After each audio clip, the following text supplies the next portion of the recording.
देखिए ऐसा है, ये जो हमारा जो शरीर है, हमारी बॉडी है, इससे आप जितना काम लेंगे ये उतना चलती है। Correct. It's also like a machine. आप इसको बिल्कुल नहीं हिलाएंगे, ये एकदम ठप हो जाएगी, ये बैठ ही जाएगी। क्योंकि हमारे अंदर जो सेल्स हैं, जितने भी सेल्स हैं, वो टूटते हैं, बनते हैं, पुराने टूटते हैं, नए बनते हैं, उनकी पुनरावृत्ति होती है, वो चलता रहता है सिस्टम अंदर।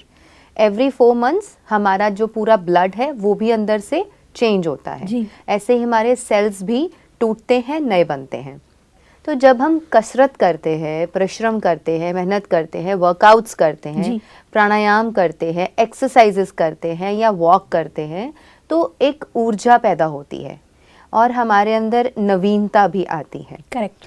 अगर हम समझते हैं कि हम हमेशा स्वस्थ रहें, तो एक्सरसाइज, योग, प्राणायाम, मेडिटेशन ये ऑलरेडी हमारे जीवन शैली का हिस्सा होने चाहिए। करेक्ट। और अगर हम ऐसे स्थिति पर हैं, कोई भी व्यक्ति जिनको कोई मेजर हेल्थ इश्यूज जस्ट शुरू ही हुए हैं, जी। तो हमें कोशिश करनी चाहिए कि भले आप बहुत लंबी वॉक्स ना कर पाएँ, भले आप बहुत बड़ी एक्सरसाइजेज ना कर पाएँ, लेकिन हल्के हल्के व्यायाम, हल्के हल्के योग आसनास, सूक्ष्म आसन जो होते हैं, थोड़े थोड़े हल्के आसन आसानी से किए जाने वाले, जी। उनको ज़रूर करते रहें। क्योंकि ऐसा करने से आपका मेटाबॉलिज्म अच्छा हो जाएगा। करेक्ट। हमारे बॉडी के अंदर जो सारे सिस्टम्स हैं वो प्रॉपर रेगुलेट हो जाएंगे, एक दूसरे के साथ उनका सामंजस्य बैठेगा। बॉडी, माइंड एंड सोल तीनों का ही सिंक्रोनाइजेशन भी प्रॉपर हो पाएगा। नींद अच्छी आएगी, डाइजेशन अच्छी होगी। जी। लेकिन अब दूसरे तरफ आप एक ऐसा सिचुएशन या ऐसा सीन हम इमेजिन करते हैं कि एक व्यक्ति को कुछ हेल्थ इश्यू शुरू हुए हैं जी। और हम उसे कह रहे हैं जस्ट टेक रेस्ट, यानी कि सुबह, दोपहर, शाम, रात का सोना, दिन का सोना, और अन्यथा उसके अलावा भी बस उसको रेस्ट ही करवाएं और कुछ कराएं ही नहीं। करेक्ट। तो ऐसा करने पर भी उसकी जो जीवनी शक्ति है, उसकी जो बॉडी की कार्य क्षमता है, या बीमारी से और इस दुनिया से और बाहर की चीज़ों से फाइट करने की जो ताकत है, वो धीरे धीरे कमज़ोर होते होते होते डेड हो जाएगी। And you are absolutely right sister, because ये सिर्फ रेस्ट नहीं बोला जाता, उसके साथ में बहुत सारे एंटीबायोटिक्स, बहुत सारे पेन किलर्स, बहुत सारी दवाइयाँ ऐसी होती है जो उनको और ज़्यादा लो फील कराते हैं, और टॉप ऑफ इट रेस्ट आपको टोटली ऑलमोस्ट डेड की फीलिंग देता है। तो ये I think this is something which needs to be addressed. ये तो बेहद ही इम्पॉर्टेंट सवाल पूछा आपने कि आजकल एक्चुअली सिनेरियो ऐसा ही हो रहा है। जी। जो लोग बीमार हैं लेकिन वर्किंग हैं, वो लोग भी दवाइयाँ खाते रहते हैं, पिल्स पॉप इन करते रहते हैं, एक्सरसाइजेस नहीं करते, वॉक्स नहीं करते, नेचर के साथ अपना टाइम स्पेंड नहीं करते, लेकिन they are just working and eating pills और जस्ट स्लीपिंग। जी। तो ऐसा दिनचर्या रखने से आपके बॉडी के अंदर नई ऊर्जा कैसे पैदा होगी? करेक्ट। तो बॉडी में एक नई ऊर्जा, एक नई जान भरती है जब हम उससे काम लेते हैं या उसको चलाए रखते हैं। We are keep going, like we are keeping ourself in a moving state. Correct. हम ऐसे नहीं है कि स्टिल हो गए, बैठ गए, थक गए और बस अपने को सिर्फ रेस्ट दे रहे हैं। कई बार कुछ लोगों को लगता है जो मन से कमज़ोर होते हैं, उन्हें इतनी सी चीज़ भी बहुत बड़ी लगती है और उन्हें लगता है कि बस रेस्ट करने दो हमें, हम रेस्ट करेंगे तो ठीक हो जाएंगे। मतलब they are resting whole day, they are not doing anything, no activities, no going outside, nothing doing. लेकिन सारा दिन रेस्ट करने का एक बहाना मिल जाता है, क्योंकि मन ऑलरेडी चाह रहा होता है कि I don't want to do anything, लेकिन मुझे बहुत एक लेजर वाला रूटीन चाहिए। तो अगर इसमें एक डॉक्टर के कहने पर भी बहाना मिल जाए, तो वो बिल्कुल ही अगर वर्कआउट्स या रूटीन या अपना हल्का व्यायाम भी बंद कर देंगे, तो हमारे अंदर वो जो एक नवीनता है, रेजुविनेशन है, वो होनी बंद हो जाती है। Correct. Which actually badly affects our body. Correct. और हमारे बीमारियों को फाइट करने का जो हमारे अंदर प्रतिरोधक क्षमता होती है, इम्यूनिटी पावर होती है, वो भी वीक होनी शुरू हो जाती है। करेक्ट। बिकॉज आप देखेंगे प्रकृति में सभी जीव जंतु, पशु पक्षी, सूरज, चांद, सितारे, जितनी भी प्रकृति है, जी, हर एक को देखने के बाद आपको जीवंत महसूस होता है। करेक्ट। जिंदा दिली महसूस होती है। तो क्यों होती है? अगर सूरज भी कहे कि मेरा आज उठने का मन नहीं है और मैं तो सोया रहूँगा और मैं आऊँ ही नहीं बाहर, है ना। सूर्य उदय होता है तो जैसे पूरी दुनिया को एक रोशनी मिलती है, करेक्ट, और सूरज को देख करके हमारा भी कुछ करने का मन करता है। करेक्ट, तो अगर सूरज, चांद, सितारे ये भी इसी तरीके से बैठ जाएं और बस बैठे रहे, सोए तो रहे, problem है। तो फिर हम सबको कैसा लगेगा। Correct, so we should relate our self to the nature, कि जब प्रकृति हर रोज उठ रही है और सारा दिन में इतने काम चल रहे हैं इस प्रकृति में, इस दुनिया में, तो why I am into a sleeping mode. Correct. Sister, यहाँ पर एक और सवाल आता है, जब हम किसी ऐसे प्रॉब्लम से गुजर रहे होते हैं, चाहे वो जॉइंट कोई भी पेन हो या फिर कोई बीमारी हो या कोई भी बीमारी की अगर हम बात करें, सबसे पहली चीज़ जो हमारी अफेक्ट होती है वो होती है हमारी थॉट प्रोसेस को डील करने की क्षमता। मतलब अगर कोई नेगेटिव थॉट्स का चेन चल रहा है उस बीमारी से रिलेटेड, तो उस मोमेंट पर हमें लगता है कि it's not about the others, it's only about our mind. उस मोमेंट पे हमें लगता है कि ये चैटर जो चल रहा है ना, कांस्टेंट चैटर माइंड के अंदर में, इसे बंद करने के लिए आई नीड रेस्ट। ये हर बीमारी पर एप्लीकेबल होता है, नॉट नेसेसरी मेंटल डिजीज पर। अगर किसी को एक्सट्रीम डायबिटीज़ डायग्नोस हुआ या फिर किसी को कार्डियक प्रॉब्लम का बताया गया, कोई भी, चाहे कैंसर है या कोई भी बड़ी बीमारी या छोटी बीमारी की बात करें या जॉइंट पेन्स की बात करें, सबसे पहला चीज़ जो हमारा अफेक्ट होता है वो होता है कि अब कुछ करना नहीं है, रेस्ट करना है। हमें लगता है कि वो रेस्ट पीरियड जो आएगा उसके अंदर में हमारी हीलिंग होएगी, या एटलीस्ट ये चैटर कम होगा जो यहाँ पे चल रहा है, and I will feel better. ऐसे सोचने वाले लोगों के लिए आपका क्या कहना है? देखिए, rest and healing both are connected. Correct, I already told this in the previous episodes also, जी, कि जब एक व्यक्ति बीमार है और वो रेस्ट करता है, उसकी हीलिंग होती है। करेक्ट, बट वो रेस्ट के जो टाइम पीरियड्स हैं वो भी हमारे आफ्टर अ शॉर्ट इंटरवल एक आना चाहिए, ना कि आप सारा दिन ही रेस्टिंग मोड पे हैं। ओके, आई मीन टू से दिस, ओके, कि आप रात को अच्छी रेस्ट कर रहे हैं, आप भले 9 बजे सब कुछ छोड़ करके बेड पे आ जाइए और 9 to 6 सो लीजिए, करेक्ट, 9 to 4, 9 to 5, 9 to 6। अगर आपको बहुत लंबी नींद लेनी है और आपको छोटे स्लीप साइकिल में नींद पूरी नहीं होती है, you can go back to your bed at 9 PM and get up at 5 or 6 AM। Correct, उसके बाद आप अपनी अच्छी एक हेल्दी रूटीन शुरू कर लीजिए।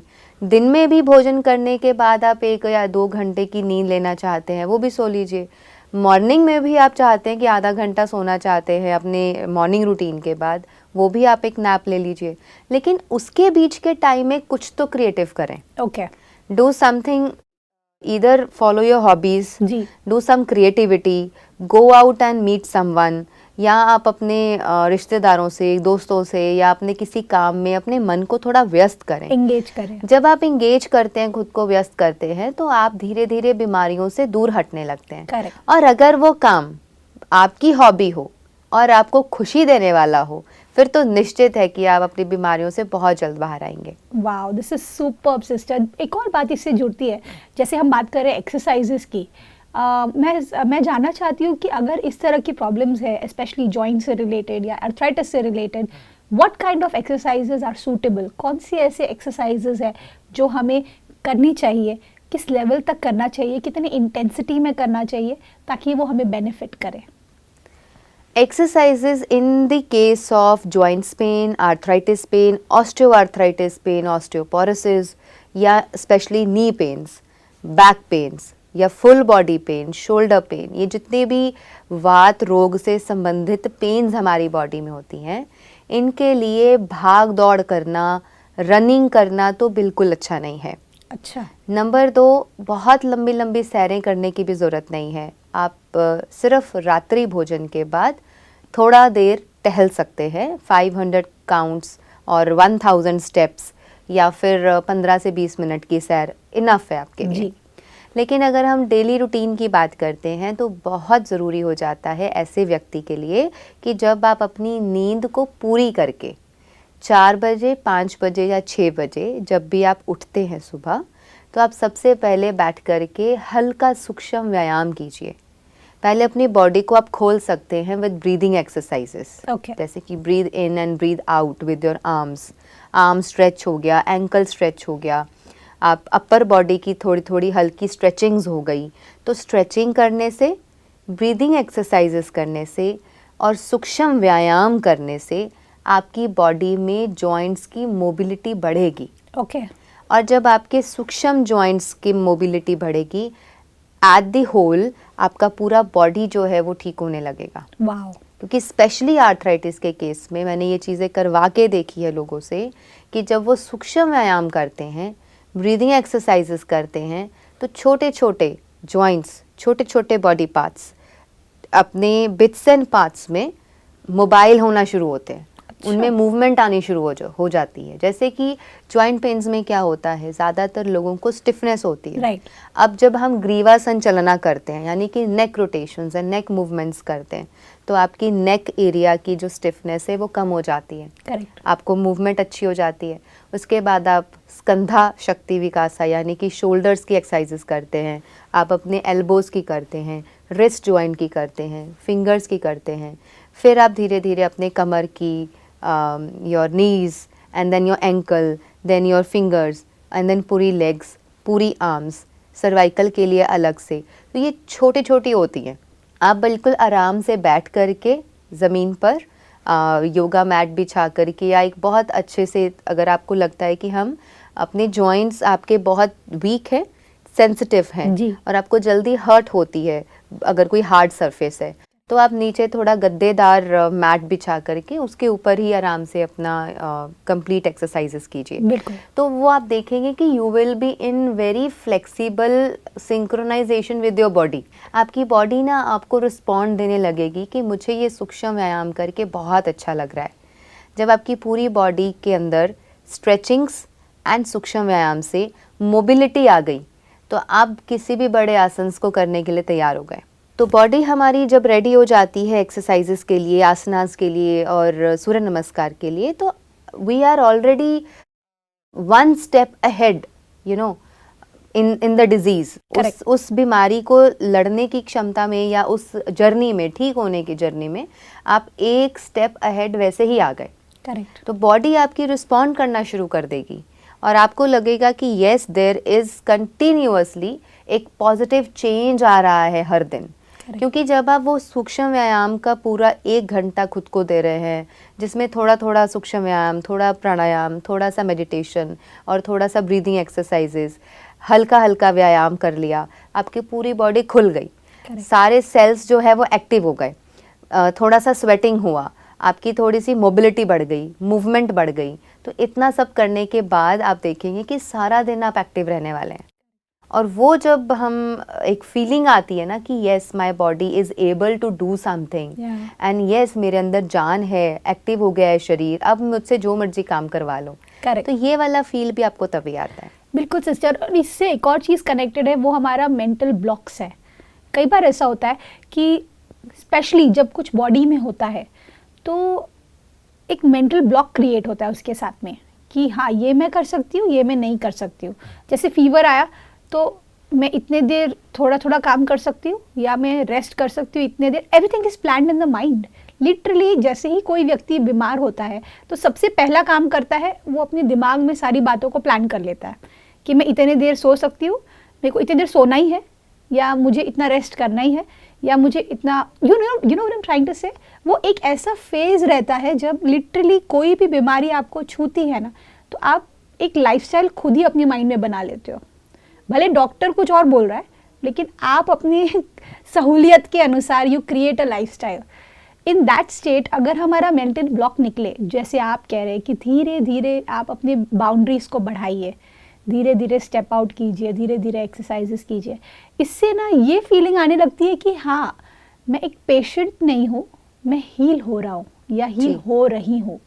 क्योंकि पेशेंट एक बहुत बड़ा टैग है जो डॉक्टर्स हमें देते हैं जब हम बीमार होते हैं, क्योंकि उनका प्रोफेशन ही यही है, they treat us like patients. लेकिन अगर हम अपने आप को एज अ पेशेंट ना देखें, बट एक हीलिंग जर्नी में देखें, या रिजुविनेशन जो आप हमेशा कहते हैं, that is a beautiful word जो हम बोल सकते हैं, ऑटोमेटिकली हम उस चीज़ से धीरे धीरे बाहर निकलने की, वो मेंटल ब्लॉक को निकालने की ताकत रख पाते हैं। What do you think about this? इसीलिए I never try to call people the patients, I call them health seekers. Oh wow. कि वो पेशेंट नहीं, वो हेल्थ सीकर है।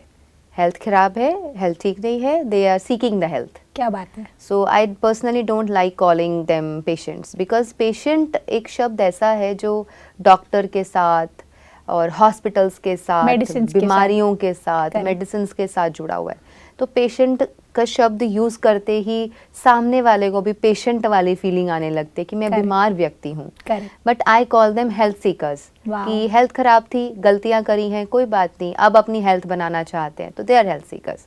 अब आप इसको अपने साथ रिलेट कर सकते हैं हम कि जैसे ही आपके जो मेंटल ब्लॉक्स हैं, वो मेंटल ब्लॉक्स की वजह से ही तो शरीर में ब्लॉक्स है और शरीर भी जकड़ा हुआ है, शरीर में भी स्टिफनेस आ रही है, क्यों, माइंड में भी स्टिफनेस है। तो जब आप अपने शरीर की वर्जिश करते हैं, जब यहाँ से परिश्रम शुरू करते हैं और साथ में हल्की हल्की मालिश भी करते हैं, तो आप धीरे धीरे देखेंगे कि जब आपके सेल बनेंगे, नए पुराने टूट के नए सेल्स बनेंगे, रेजुविनेशन होगी, अंदर रेनोवेशन चल रही होगी, तो आप देखेंगे कि आपके मेंटल ब्लॉक्स भी ख़त्म होना शुरू हो जाएंगे। जो यहाँ पर स्टिफनेस बना के रखी है बहुत सालों से दवाइयों के चक्रों में घूम रहे हैं, बहुत सालों से एक ही रूटीन है कि सुबह उठे थायराइड की गोली, सुबह उठे बीपी की गोली, सुबह उठे शुगर की गोली, ये सब चल ही रहा है, सारा दिन चल रहा है, या इंसुलिन के इंजेक्शंस लग रहे हैं। इन सभी चीज़ों से बाहर आया जा सकता है वेरी ब्यूटीफुली, सक्सेसफुली आप इन सभी को ख़त्म करके एक हेल्दी जीवन जी सकते हैं। ब्यूटीफुल। लेकिन इस चीज़ को भी एक बिलीफ सिस्टम में अपने अंदर फिक्स करके बिठाना होगा। करेक्ट। अभी तक का बिलीफ सिस्टम क्या है? बीमारी ऐसी रहेगी, ठीक होनी नहीं है, लाइफ टाइम दवाई खानी है, लाइफ टाइम डॉक्टर्स के पास जाना है और लैब टेस्ट रिपोर्ट्स कराने हैं। करेक्ट। ठीक है, ये अभी तक का बिलीफ सिस्टम है। नया बिलीफ सिस्टम क्या है? बीमारियां खत्म होना पॉसिबल है, शरीर का 100% फिट होना भी पॉसिबल है। अगर उस पर काम किया जाए तो हम एक न्यू जर्नी पर चलकर अपनी हेल्दी ज़िंदगी को जी सकते हैं। और दवाइयों से छूटना, दवाइयों का टेपर डाउन करके धीरे धीरे ख़त्म करना, and healthy lifestyle, healthy diet with the help of nature, प्राकृतिक चिकित्सा से हम अपने आप को ब्यूटीफुली हमेशा के लिए निरोगी कर सकते हैं। ब्यूटीफुल। जब ये वाला एक माइंडसेट बन जाएगा तभी तो आप उस तरफ चलोगे। जब माइंडसेट ही ऐसा है कि कभी ठीक नहीं होंगे तो रूटीन भी वैसी होती है। जब माइंडसेट ये है कि ठीक हुआ जा सकता है, अच्छा तो ओहो सोचे फिर इसके लिए क्या क्या करना है। Correct. जब वो क्या क्या करने की आपके पास लिस्ट तैयार है तो आप हर रोज़ कुछ नया नया करेंगे। So true. और नया नया करने में इतनी चीज़ें अवेलेबल हैं, कभी आप गार्डन्स में जाएं, पार्क्स में जाएं, ponds, lakes, river side, then रात को आप नेचर के साथ कनेक्ट हो, मून लाइट में बैठें, सुबह सुबह सनलाइट में बैठें, गार्डनिंग करें, अर्दिंग करें, सोशल सर्विसेज में इन्वॉल्व हो सकते Correct. हैं, छोटे बच्चों के साथ कुछ ऐसे नीडी पीपल होते हैं उनकी हेल्प करें। तो there are so many things that can be done.